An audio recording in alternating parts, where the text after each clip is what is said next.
Hey guys, what's going on? I hope you're all doing great today. Tomorrow, we're going to have more summoning events. There is always summoning events. So if you're not going to be somebody falling for the scam, the fake 2x primal event, where it's only epics and legendaries, then you're going to want to pay attention to the upcoming events, which are right here. But before that, I want to make a quick mention of this Plarium play points thing for Morag Bronzelock. She's a good champion. I can do a video on her. Maybe people already have her. But 1250 points is a much more achievable number, even though, let's see, on free to play, if you're just doing the daily login stuff, or if you're just doing the daily Plarium play time points, 3, 6, 7, 8, 9. If you're getting 9 a day, maybe you can get more. I'm not for sure where else you could get more. But if you were getting 9 per day and she requires 1250, well, you would need 1250 divided by 9, can't even type, 138 days. 138 days to get Morag Bronzelock, which, like I said, is a good champion, but you're going to be playing for a while to get her. So I'm wondering, how much could she help somebody at that day mark? Maybe you get a $10 gym pack every now and then. Maybe you do that each month. If you do that each month, your time's going to be cut down quite a bit, because this daily gym pack, which is actually a good deal, is plus 50. So each month, it's not really going to cut down that much, especially if that's already going to take 139 divided by 30. You're looking at 4 months. So maybe it cuts it down a month, but I don't really know. It's not going to cut it down that much, to be honest. And now, as far as I'm aware, when you make purchases, they'll go towards both things. Now, I want to test that real quickly. So let's come in here. I haven't bought anything in a little while, but the daily gym pack is something that is good. So I'll go ahead and make a purchase for that to see if, in fact, it is true that the purchases you make on anything that gives player and play points is going to go towards both the Morag path as well as the regular champion path. So you can see what I had. Let's go to the player and play points. I should have 50 in one and then a little bit more in the other. I may have to look back on the recording and see what I had on the other spot. But there, 12,649. So I guess I can look back in the recording and see if, in fact, it did give me points towards both, but I believe it does. So you guys can check that. I showed both the points just now. So Morag, don't need to claim the energy just yet. So we're good to go there. Now, let's go ahead and talk about the upcoming 15x event. Let's jump in here and talk about the upcoming summoning event. This Friday, November 8th, which is tomorrow, and the start of the Summon Rush event, which you get points based on the rarity of shard that you open. Summon Rush event starts tomorrow. We're going to launch a 15x chance to summon the champions of your choice from the selected pool, Ancient, Sacred, and Void. Thorion, Ash Arrow, Hephraak, Cupidus, Tatsu, Acrisia, and Leoris. Let's run through here and talk about some of these champions, and I'm going to give my opinions on who I would most recommend. Considering a lot of you, if you're going for the fusion, you're going to have to decide one of these champions for the 15x event. My number one pick, if you don't have him, would be a Thorion. An AoE A1 skill that hits actually pretty hard, boosts his turn meter for living enemies after the attack. His A2 skill is absolutely incredible. It's an AoE double hitting skill that has a chance of placing block buffs and decrease attack, which are two massively valuable things for Hydra. So if you're pushing Hydra, honestly, I use him in Spider, which my team's not fully optimized. I use him in Phantom Shogun as well, but he's a very, very good champion. So if you don't have him, getting him, even at no blessings, he is massive for my account. And then his A3 gives himself increased attack, increased accuracy, increased speed, and an extra turn. So you have a double hitting AoE max HP skill, which does a lot of damage on the current version of Hydra on a 3-turn cooldown, but it's essentially even lower than that, because after you use this, you can just go into using this next turn, get an extra turn, and then get back around to this even quicker. I have mine in Merciless set, and if you really want to min-max him, you'd actually turn this off. But if you're going the full Hydra turn limit, that's the only time it really matters, because this is kind of wasting a turn. So it's something for you to decide. But if you're having more so trouble surviving, this is a really good skill. Gets you around to this A2 often, and you can keep block buffs and decrease attack up basically all the time. And then his passive boosts his HP by quite a bit. Each time he's decapitating a Hydra head or killing an enemy, stacks up to 50,000 HP. That is a huge chunk of HP, considering he's an attack-based champion with fairly low base HP. So he's tanky, does a lot of damage, and brings amazing debuffs. There's not really a lot else you can ask from a champion, and these ratings reflect that he is very good. So definitely, if you don't have him, I would throw him in there. and even 2 copies of him isn't a bad thing. The next champion is going to be the Ash Arrow. Now, the Ash Arrow has really good multipliers. If you go to the Hell Hades website, he can hit pretty daggone hard. He has a very cool passive as well. His A1 places increased crit damage on himself. His A2 is a double hitting skill. If the initial target is killed, also attacks the enemy with the lowest HP, which is very cool as well. Good multipliers there. Matter of fact, let's go to the Hell Hades website and see what his multipliers are so you guys can decide best for yourself if he's worth going for. But his A3 has godlike multipliers, but his A2 has a 2.1 attack, which is really good. It's a single target double hitting skill that'll also attack the enemy with the lowest HP if the first one is killed, which is a pretty good chance. I mean, he has 1500 base attack and he's doing that increased crit damage, so there's a good chance that could happen. And then his A3 is an AoE attack, also with good multipliers at 3.9, and each crit fills this champion's turn meter by 10% and heals them by 10% of their max HP, stacking up to 50%. If this attack kills an enemy, places unkillable buff on this champion for 1 turn. So kind of like Jorjid in a way. Jorjid, one of his skills, places unkillable on himself also, which is awesome. I believe it also has a condition of if he kills the enemy.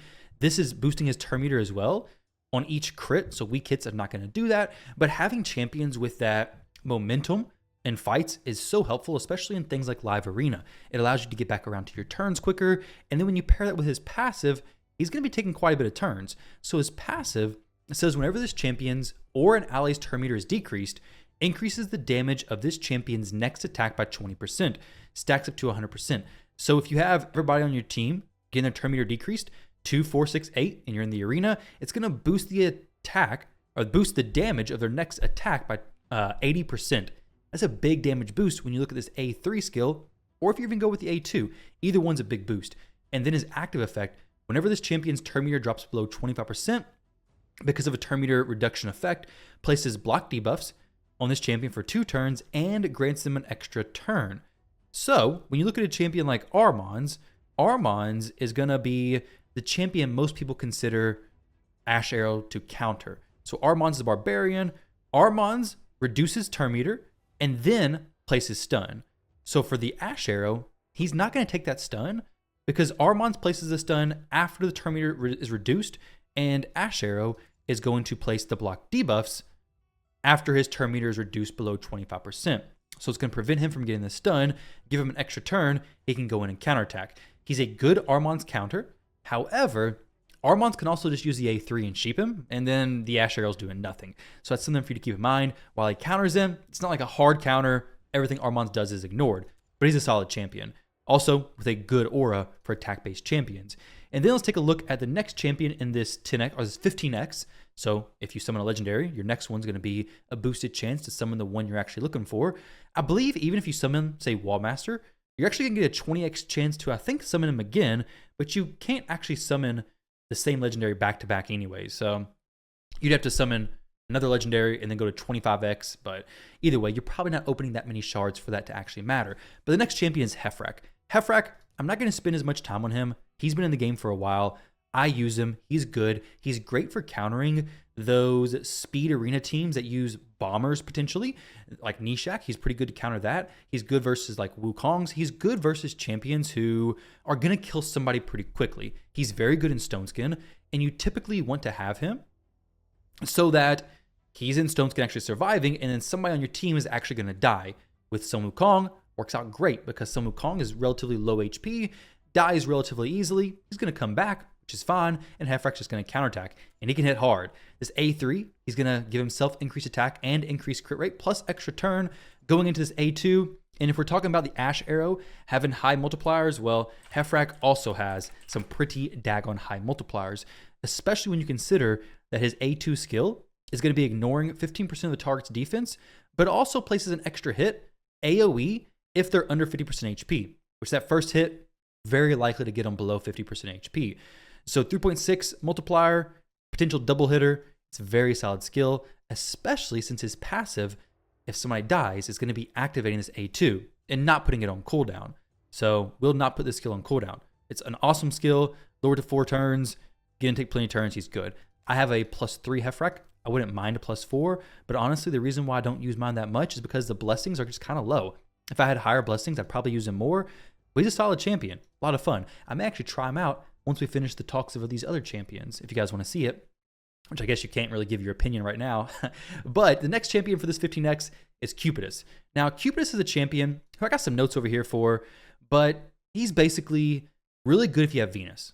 If you don't have Venus, Cupidus is, well, not that great. He's not worth going for, honestly. He has a good A1 skill that does solid damage. His A2 is solid as well, places HP burn. Let's actually look up his multiplier since we're doing that with everybody else. But his A2 places AoE HP burn, and his A3 gives himself increased attack. Also, it hits pretty hard. But if you don't have Venus, these are just regular skills, and you can't build him super slow or relatively slow. But if you have Venus, that's when everything changes. He's going to be counterattacking with his A1 whenever he's hit.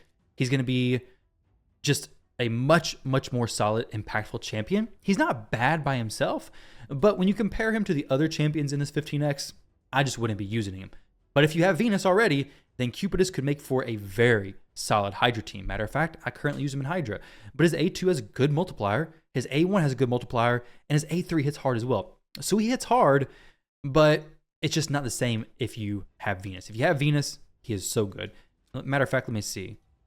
I'm pretty sure I have him in one of my teams. Yeah, right here. I use Cupidus and Venus, and it does pretty solid damage. Full auto as well, which is how I want to run it. Actually, I have a Thorion, Venus, and Cupidus, so basically a good chunk of the current upcoming 15X champions. But Cupidus, awesome. Tatsu, not even going to talk about her. Tatsu, she is only there for Mikage Fusion, basically. If you, don't pull for Tatsu. Only pull for her, maybe, if you need Mikage. But to be honest, I forget if she has epics that can fuse into her or not. If so, I would just try to go for those. If not, then maybe it's worth going for her because Mikage is really, really good. But I mean, if you pulled Tatsu when you could have pulled a Thorion or Ash Arrow or Hephraak, you may feel a little bit bummed out.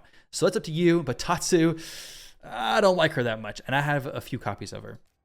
And then we have Acrizia and Leo. Now, Acrizia probably doesn't need too much said about her. She's amazing. Personally, if you're going for either one of these Void champions, I would say just go for Acrizia. I wouldn't consider going for Leoris. The reason why isn't because he's a bad champion. It's because there are so many very good Void nukers for the arena. That's where Leoris is going to be used. We have Arnorn, we have Taras, we have Narses, we have Georgia. We have so many better Void nukers. We have Odin than Leoris. So I just wouldn't go for him. If I was going to pull Voids, I would have Acrizia in there because with max HP being so valuable in Hydra now, since the decapitated heads have double the max HP, so max HP champions are hitting for double the damage on decapitated heads, essentially, it's really good.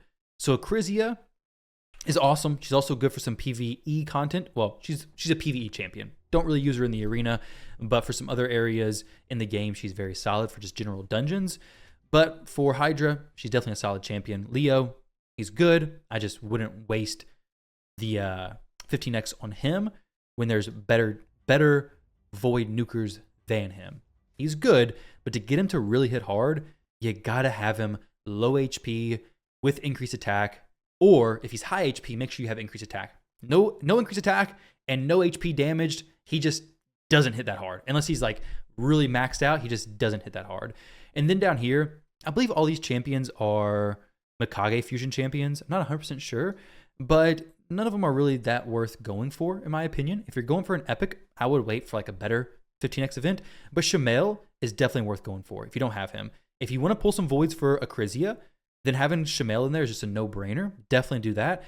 With the Hydra changes, I believe Shamael's become much more valuable than before because you're killing the decapitated heads. Most likely, possibly, you're cycling through them quicker, which is going to have a higher chance of getting the Head of Torment to spawn more frequently. So I've noticed on full auto teams that I need to have Shamael in those for it to be consistent. As to before, I could use cleansers, and we didn't spend a whole lot of time on actually destroying heads. A lot of it was on decapitated heads because it decreased speed, increased turn meter, whereas things have changed a little bit. So Inquisitor Shamael is so valuable. But just as a little bit of a test, I kind of want to run a few of these champions that are in this 10X in the arena. Let's show a Cupidus team real quick. Against something that's a little bit more reasonable. Let's go against, this is a silly team. Not really sure. Actually, that could be okay. So Cupidus, he's good. I mean, like I said, he's solid. Even without Venus, he can do good. He's just not nearly as good. I don't want to give you false expectations if you're using him without Venus that he's going to do amazing, because he won't be counterattacking, right? Granted, he's not counterattacking now either because he has stun on him. But if we had Ancora in here, he would not have taken that stun. But he is popping off with the counterattacks. Into block damage, not great, but it is what it is. The A3, we have no increased attack. We have decreased attack actually on him. But even if Venus is dead, he's still doing the counterattacks. You get Necrit in here with the ally attack stuff as well, protecting the Cupidus, which is something to consider. If you don't have Necrit, he's not going to be as good in this team because he's not going to have the protection. But if you do have Necrit, then he's going to be solid. The stun is pretty annoying, though. Not going to lie. Odin. But that's what I'm saying is like Odin over Leoris? Nah, I would go for Odin personally. But Cupidus can handle him. Not a big deal. Until that Dagon thing comes up. Also, with Venus, Cupidus unlocks her ability to, well, apparently take a ton of turns, but to do a strip. So if you have Venus, then hey, Cupidus is awesome. He does some good damage. And then if we look at a team like this, it's not going to be great because Hephraak actually doesn't do good against UDK. Actually, look good against a team like this. So what I'll do is we'll use Hephraak. Let's go by a rank. We'll go Hephraak. We'll go... actually, just do Wukong as well. I don't want to use a champion who has Stone Skin or anything like that. No reason to. Mikage and Lysandra. This is fine. It doesn't really matter what I go. Essentially, all I'm doing is just letting the bomb champions destroy me. Now, I want to reduce the cooldown of their Stone Skin. Let's actually, can I steal it without killing them? I don't know. It did fine, but... Okay, good. So as long, as long as somebody was to have died, then we've been good. Nobody died, unfortunately. But we'll just go ahead and use this skill. So now he has one more turn on the bomb duration. If Mikage's pops, then she'll die, which is good. Can I actually just blast that? Okay, I turned into a sheep, dang it. So there we go. 54-36. Didn't work out perfectly because these champions didn't die in time. But we ended up losing, unfortunately. But maybe you get an idea of it. Probably not. Let's try this one. This may be a better option. As long as Armand doesn't sheep my Hephraak, it would be fine. Steals everything. Trundle nukes. Be perfect. Here we go. This will be a good example. Don't need to use increased attack. Let's just do it without increased attack, just for example's sake. It Trundle nukes, and then Hephraak comes in, smacks everybody. He's a very good champion if you're going against a team that you know you're going to lose a speed race to. He works out fantastic. You know you're going to lose a speed race. Their Stone Skin won't really matter because they're winning the speed race, so they're going to cycle through their Stone Skin anyways, most likely, and then he just comes in there and smacks them. So if you're interested in Live Arena, Hephraak could be a decent one for like lower levels of Live Arena. When you get to the higher levels, you probably don't see him as much, but he's still an awesome champion. So that's my opinions on the upcoming 15X. I'm entertaining it as if you're actually going to get these champions from the 15X when you go for it. But let's be honest, guys. The chance of getting a champion from these 15X events is so low. Like, you're probably just going to get a random dupe that you've not wanted for a long time. Who knows what it's going to be? But I'll do a video on Morag soon because, hey, we're going to essentially get her for free eventually in the future. But guys, thank y'all for watching. I appreciate all of you, and I'll catch you in the next one.